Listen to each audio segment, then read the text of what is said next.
प्राचीन काल की बात है जब साम्राज्यों की प्रसिद्धि आसमान छूती थी और बादशाहों के मुकुटों में तारे जगमगाते थे। उस युग में शमसाबाद नामक एक राज्य था जहां बादशाह रुस्तम खान का राज था। रुस्तम खान अपनी ज्ञान, दया और न्याय के लिए मशहूर थे। लेकिन हर प्रकाश के पीछे एक छाया होती है और उस छाया का नाम था वजीर नुमान। नुमान के मुंह में मीठी बातें थीं, लेकिन दिल में जहर भरा था। वो लोगों के दुख के बजाय उनके सोने में दिलचस्पी रखता था। दिन के उजाले में वो बादशाह का करीबी दोस्त बनता और रात की तन्हाई में अपने लालच के लिए नई साजिशें बुनता। एक शाम जब बादशाह अपने बाग में टहल रहे थे, तभी उन्होंने दरबार में हाजिर होने का निर्देश दिया। हवा में शाम की नमी थी और दरबार की दीवारों पर सूरज की आखिरी किरणें झलक रही थीं। बादशाह ने कहा, नुमान, हमें सुनने को मिल रहा है कि लोगों का हाल खराब हो रहा है। बाजार में अस्थिरता और अनाज के दाम बढ़ रहे हैं। नुमान ने सिर झुकाकर जवाब दिया, जहां पनाह, ये सब आपके दुश्मनों की साजिश है। वे नहीं चाहते कि शमसाबाद उन्नति करे। लेकिन आप निश्चिंत रहें, हम सब संभाल लेंगे। बादशाह ने गहरी सांस ली और बोले, दुश्मनों की साजिश से भी भयानक होती है अपने घर की बेईमानी। ये वाक्य नुमान के दिल में कांटे की तरह चुभा, लेकिन उसने चेहरे पर मुस्कान बनाए रखी और कहा, जहां पनाह, अगर आपका इशारा मेरी तरफ है तो मैं कसम खाता हूं, मैं हमेशा वफादार रहा हूं। बादशाह ने आंखें नीची कर लीं, लेकिन उनके मन में संदेह का बीज बोया जा चुका था। उसी रात जब खामोशी छाई हुई थी और आसमान में चांद बादलों के पीछे छिपा था, एक दरवेश शहर के दरवाजे से दाखिल हुए। उनके जिस्म पर धूल थी, लेकिन चेहरा नूर, प्रकाश जैसा उज्जवल था। हाथ में एक पुरानी लाठी थी और आंखों में वो गहराई जो सिर्फ सच्चे इंसानों में होती है। वो सीधे मस्जिद के पुराने आंगन के नीचे बैठ गए। लोग उनके इर्द गिर्द जमा होने लगे। कोई पानी लाया, कोई रोटी, लेकिन वो चुप रहे। जब अजान की आवाज आई, उन्होंने सिर झुकाकर कहा, हर युग में सच की आवाज को दबाया जाता है, लेकिन वो मिटती नहीं। अब वक्त आ गया है कि शमसाबाद अपनी असली पहचान ढूंढे। लोग उनकी बात सुनकर हैरान हुए। किसी ने पूछा, हुजूर, आप कौन हैं? दरवेश हंसकर बोले, मैं नाम से नहीं, काम से पहचाना जाता हूं। मेरा नाम वहां लिखा है जहां ईमानदारी का हिसाब रखा जाता है। उनकी आवाज में वो शांति थी जो तूफान को भी थाम देती है। ठीक उसी वक्त दरबार का एक सिपाही वहां आया और बोला, दरवेश, बादशाह ने आपको बुलाया है। दरवेश बोले, जो सच की तलाश करता है, मैं उसके दरबार में बेझिझक जाता हूं। जब वो महल पहुंचे तो दरबार में शाही रोशनी और सोने के झाड़ फानूस जगमगा रहे थे। बादशाह ने उन्हें देखते ही महसूस किया जैसे कोई पुराना सच उनके सामने आ गया है। बादशाह ने पूछा, ए दरवेश, तुम कौन हो और हमारे शहर में किस मकसद से आए हो? दरवेश ने गहरी नजरों से देखकर कहा, मैं वहां से आया हूं जहां न्याय की आत्मा जिंदा है। मैंने सुना है कि तुम्हारे साम्राज्य में वो आत्मा अब कमजोर पड़ गई है। दरबार में खामोशी छा गई। नुमान आगे बढ़कर बोला, जहां पन्हा, ये दरवेश लोगों में फसाद फैलाने आया है। इसकी बातें गुमराह करने वाली हैं। दरवेश ने नुमान की तरफ देखकर कहा, जो बेईमानी की दीवार पर खड़ा होता है, सच की हवा उसे हमेशा बेचैन करती है। बादशाह कुछ देर चुप रहे, फिर बोले, दरवेश, अगर तुम सच के दावेदार हो तो साबित करो, हमारे साम्राज्य में झूठ कहाँ है?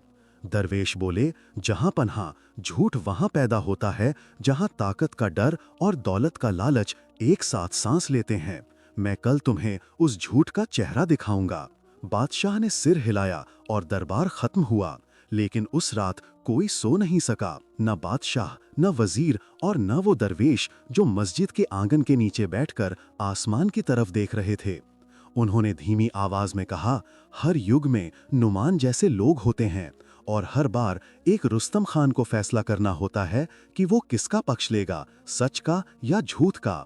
चांद बादलों के पीछे से झांका, जैसे आसमान भी उस फैसले का इंतजार कर रहा था। अगले दिन सुबह सूरज ने अपनी नरम किरणों से शहर को जगाया, लेकिन शमसाबाद के लोग उस दिन कुछ अलग महसूस कर रहे थे। हवा में एक खामोश बेचैनी थी, जैसे किसी बड़े सच के खुलने का एहसास। दरवेश फजर की नमाज के बाद उठे। उनके चेहरे पर सुकून था और आंखों में मजबूत इरादा। वो शहर के बाजार की तरफ चल पड़े। वहां दुकानदार अपनी दुकानों के पर्दे खोल रहे थे और फटे पुराने कपड़े पहने गरीब बच्चे रोटी के टुकड़ों के लिए झगड़ रहे थे। दरवेश ने एक बच्चे को देखा जो जमीन पर पड़ा रोटी का टुकड़ा उठाकर झाड़ कर खा रहा था। उन्होंने करीब जाकर कहा, बेटा, रोटी अगर जमीन पर गिर जाए तो उठाकर उसे सम्मान दो, क्योंकि रोटी सिर्फ पेट नहीं भरती, दिल को भी जिंदा रखती है।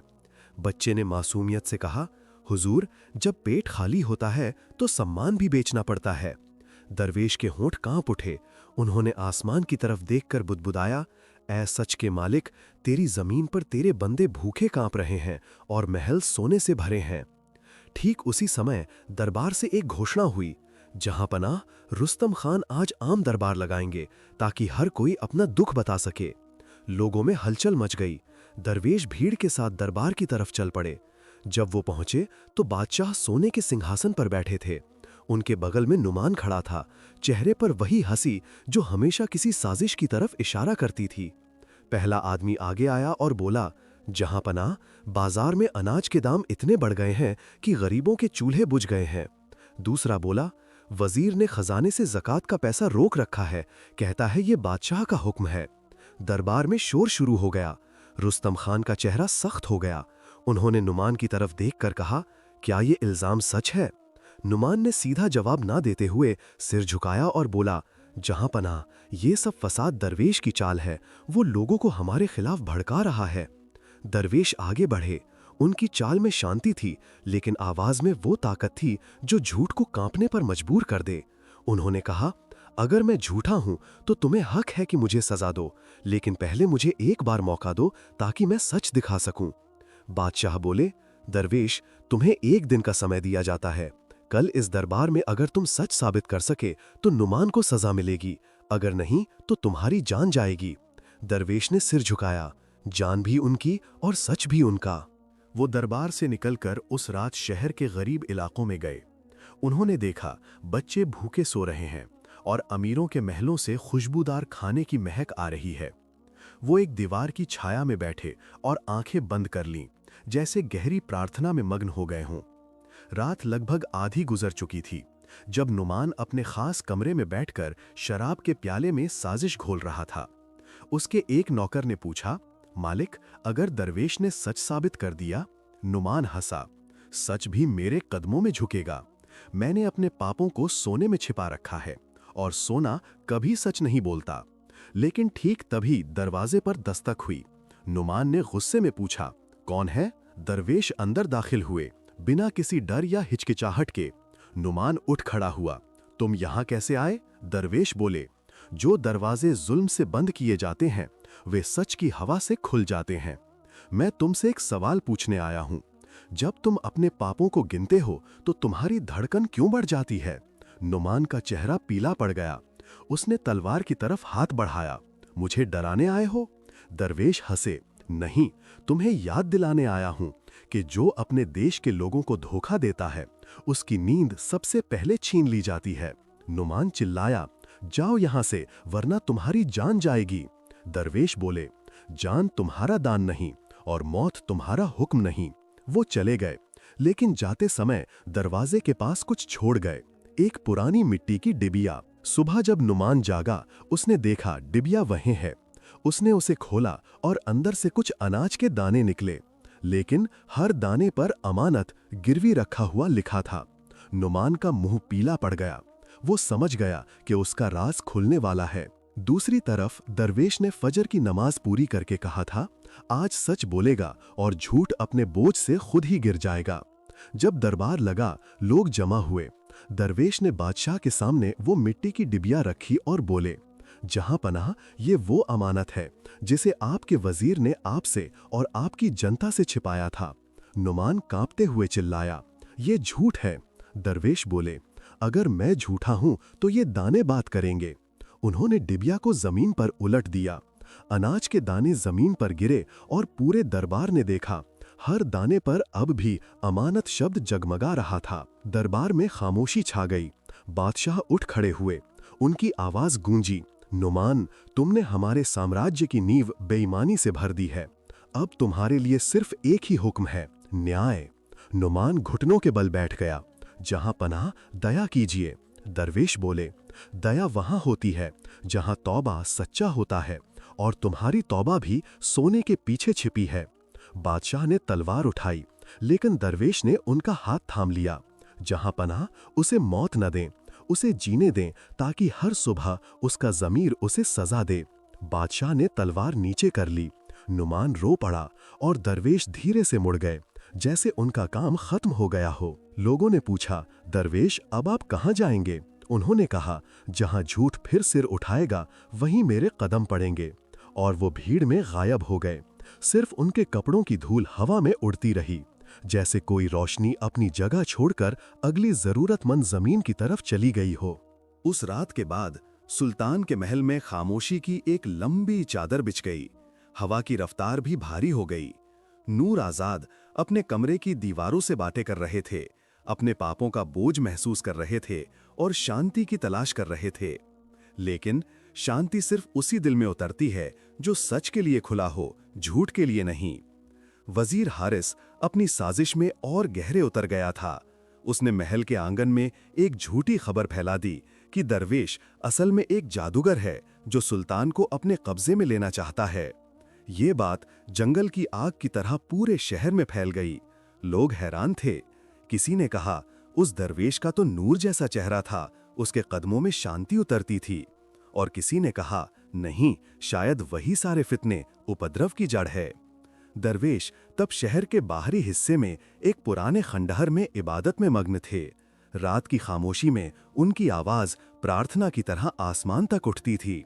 ऐ खुदा के मालिक, अगर तेरी मर्जी हो तो झूठ का पर्दा फट जाए और जो दिल सच हैं उनमें तेरा नूर उतर आए।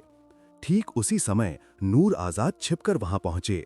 उनकी आंखों में थकान थी, लिबास मैला था और चेहरा उस इंसान जैसा था जिसे अपनी आत्मा का सामना करने से डर लगता है। उन्होंने कहा, ऐ दरवेश, मुझे माफ कर दो, मैं सुल्तान हूं, लेकिन अब ताज मेरे लिए बोझ बन गया है।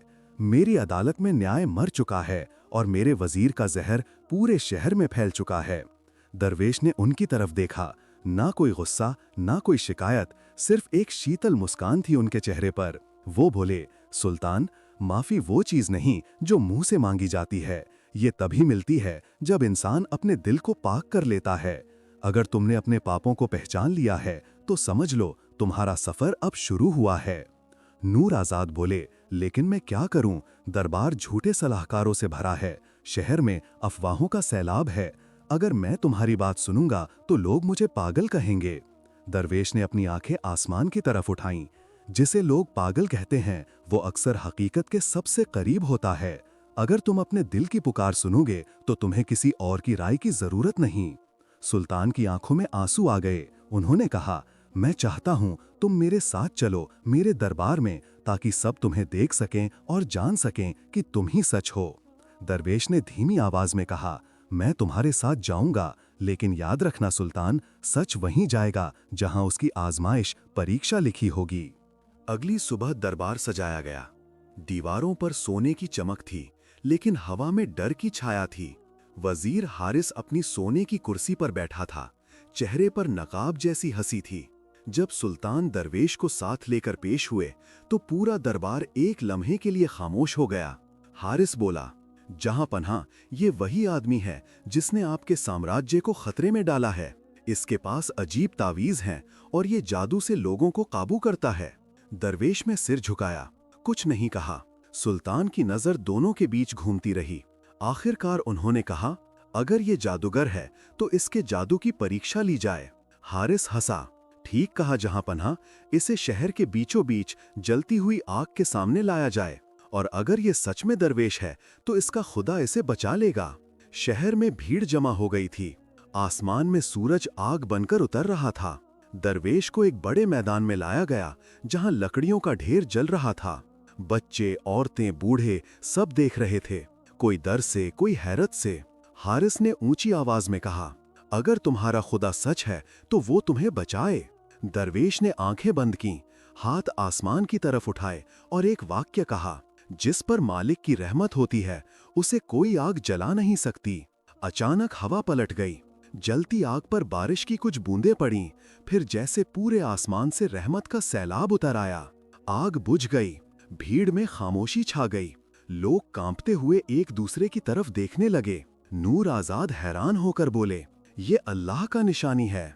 हारिस का चेहरा फीका पड़ गया, उसकी आंखों में डर उतर आया, लेकिन वो फिर भी बोला, ये इसकी चाल है, ये जादू है। दरवेश ने उसकी तरफ देखा, अगर ये जादू है तो तुम्हारे लिए भी वही आजमाइश। वजीर हारिस डरकर पीछे हट गया, लेकिन ठीक तभी मैदान के बीच में बिजली की एक तेज लहर गिरी। लोगों ने देखा कि हारिस जमीन पर गिर पड़ा और उसके होठों से बस इतना निकला, मैंने अपने ऊपर जुल्म किया।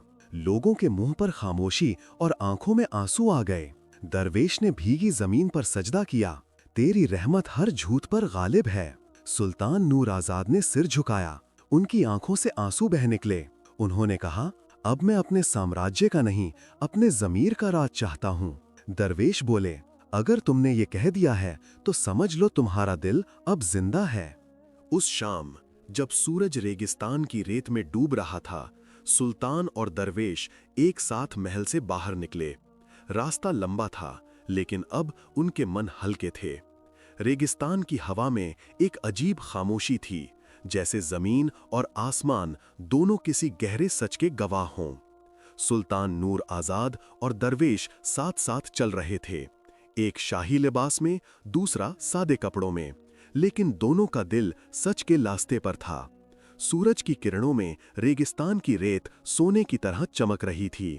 दूर एक पेड़ की ठंडी छांव में दोनों रुके। सुल्तान बोले, ए दरवेश, आज मैंने जाना कि ताज सिर पर नहीं दिल में रखना चाहिए, तभी ज़मीर इंसान को नहीं सताता। लेकिन अब मेरे लिए रास्ता क्या है? क्या मैं साम्राज्य लौट जाऊं या इसे छोड़ दूं?